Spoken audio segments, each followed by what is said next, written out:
Hello everyone, in this video you will learn how to enable administrator user.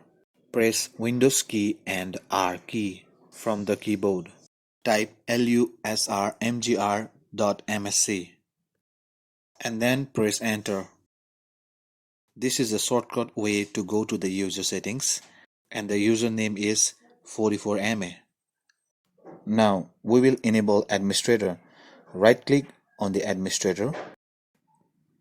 Go to the properties and you can say that your account is disabled. You just have to uncheck and apply and press OK. And also you can change your password. Right click on the administrator, set password and click on the proceed, and here you can type a new password and press OK.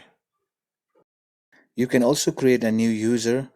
As you can see, this is the guest user, or if you want to create a new, you just have to right click on the blank and press on new user and fill up the name and then press on create button. Type a username and here I will type as user and you can enter a password and then you have to click on the create button.